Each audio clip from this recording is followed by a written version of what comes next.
Hi guys, it's Lynn here. Hope everyone is having a cactus powered day. Now today I'm going to be repotting my Opuntia Rubescens, also known as Consolea Rubescens, and also sort of commonly known as the roadkill cactus. Very funny name. And obviously this is one of the Opuntias, the Opuntioid family. And I've had this particular Opuntia now for quite a few weeks. It's a recent addition that I bought from a big store here called IKEA, and they have a mixture of all things for the home, including houseplants. And I did make a video at the time when I bought this, so if you didn't see the original video and you want to watch it, do check it out. I'll link that video up above and down below in the video description. And I said in the video I was going to repot it in a few days time, but it's been I've been so busy, guys, crazy busy with projects and work and everything. And then we had a very hot spell. I just couldn't even do anything in the polytunnel and it was so hot. Now it's sort of cooled down a little bit, I can actually get around to doing some repotting, so stay tuned for quite a few repotting videos coming up. And this one has been kept in the same soil I bought it in. It looks like it's a bit of sort of coconut core, I think. It's not the worst type of soil, but I like to use my own soil for cactus. And it's been doing okay in there. I've been giving it waterings and everything, and see a bit of new growth as well at the top. But I've made up my own mix, which I like to do, and I also like to check over the root system as well when I buy new cacti. And I've made a mix up here of 3 equal parts of loam, LOAM, horticultural sharp sand, and pumice. And sometimes I'll alternate what type of mixture I make for cactus, because it really does depend on the type of cactus. This is a good old general sort of all-purpose sort of cactus and succulent soil as well that you can make. But sometimes if I've got more delicate species like some of the Lophophoras or Ariocarpus, I'll put more grit in there or put a bit of lava rock as well. But with the Opuntias, I find they can take quite a lot of moisture, quite thirsty type of plants as well. And this mix is good, and for the majority of succulents in general.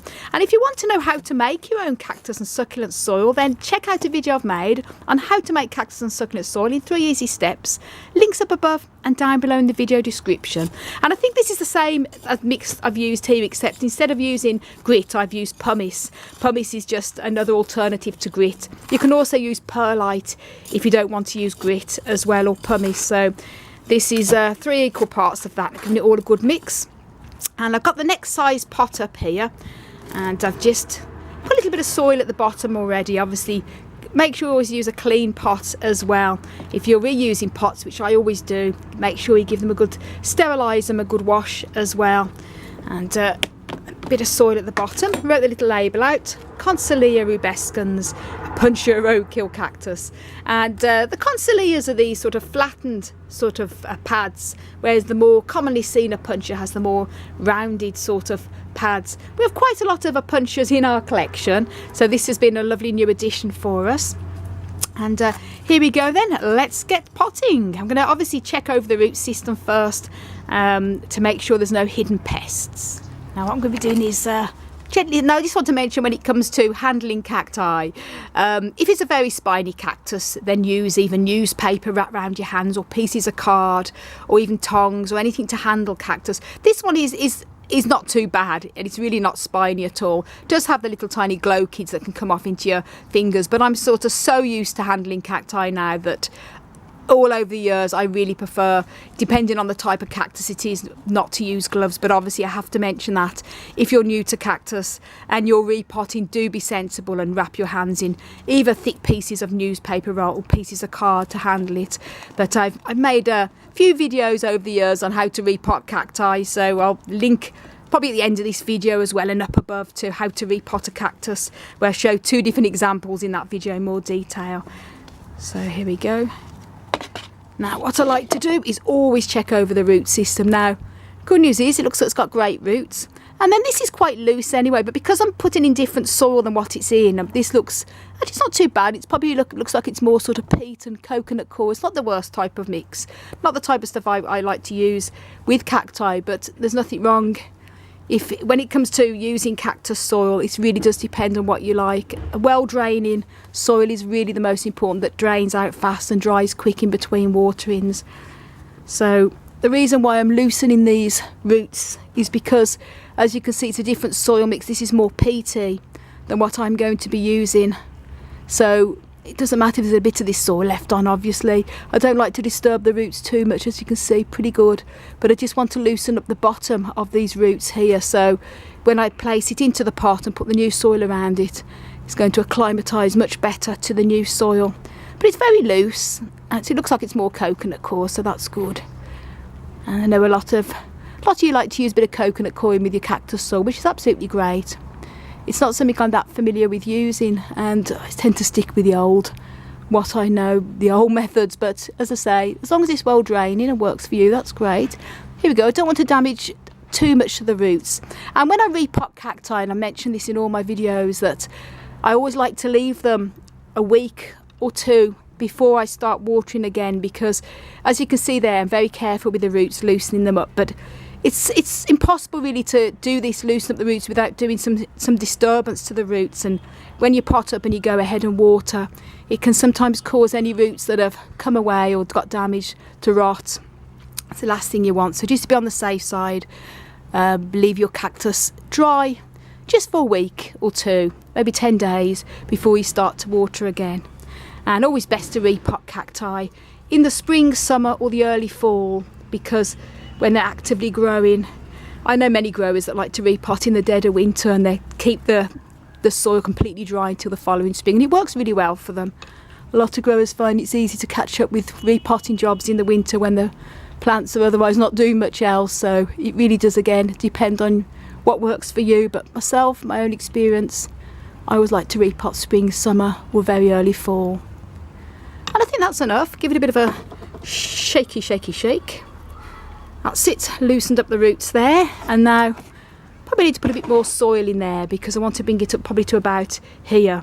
So I'm going to put a bit more soil into the bottom here. This is a very easy cactus to pot up, not like some of the really spiny monsters you get. Some of them really like to bite.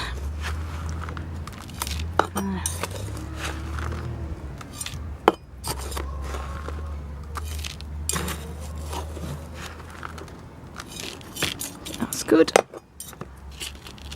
Of course, the soil is nice and loose as well. You don't want to be using heavy soil. And I always like to use dry soil as well, because, as I mentioned, I don't want to be using wet soil where the plant could rot if it's got its roots disturbed. There you go. And then again, gently place it in, just put it a bit more centre. And you'll be putting the soil all around the edges now.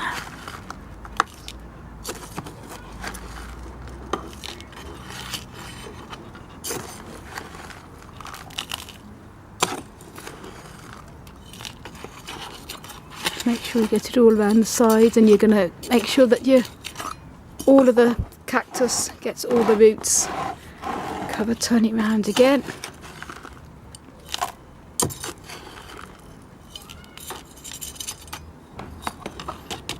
Gently tap. And then gently press down, just gently, just to secure it into the pot. What I'm going to be doing now is top dressing it with a bit of pumice to finish it off.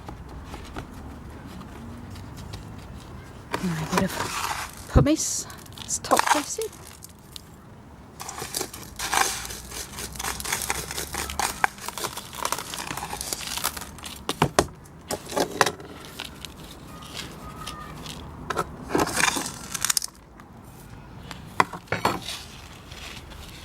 And there we go. A nice potted up Consolea Rubescens. So thanks so much for watching, guys, and for lots more tips and tricks on how you can care for and grow cacti and succulents, then please do subscribe to my channel. Don't forget to click that notification bell so you'll be notified when I upload new videos. You can also follow me on Instagram, Twitter and Facebook at Desert Plants of Avalon. And for more growing tips on how to care for and grow cacti and succulents, do check out my website, desertplantsofavalon.com. I want to send you loads of love, heaps of happiness and tons of funky cactus power from across the Emerald Isle. And until my next video, bye. Bye.